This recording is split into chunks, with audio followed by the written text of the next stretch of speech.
គាត់គឺជាអ្នកបកប្រែសិភៅនេះពីច្បាប់ដើមជាភាសាបារាំងមកភាសាខ្មែរយើងកាលជំនាន់នោះដែលវាជាប់តាក់ទងនឹងប្រវត្តិនៃរាជជនជាតិខ្មែរម្នាក់ដែលត្រូវទៅហ៊ានបារាំងបង្ខំឲ្យធ្វើជាទាសករលើភេទអស់រយៈពេល7 យប់7ថ្ងៃក្រោយមកនាងក៏ត្រូវស្លាប់ហើយคล้ายជាវិញ្ញាណដ៏សាហាវអ្នកអានវាទាំងអង្គសុទ្ធតែធ្លាប់បានឆ្លងកាត់ការធ្វើវិធីដែលមាននៅក្នុងប្រឡំលោកវាអាចប្រាប់យើងបានគ្រប់យ៉ាងបងឯងសាកធ្វើពិធីសួរកញ្ចក់តាមសភៅនឹងមើលថាមិនត្រូវបងឯងអាចនឹងដឹងចម្លើយកថាបានដែរនៅណាបាក់ឡានមកបងឯងប៉ុន្តែត្រូវមានលក្ខខណ្ឌដោះដូរ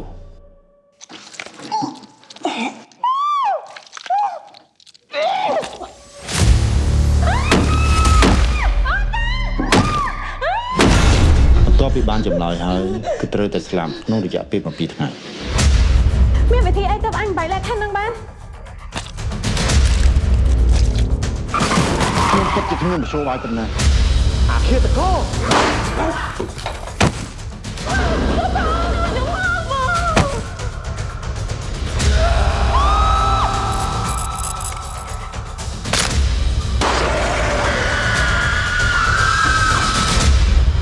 4 តួនេះវាជាត្រណម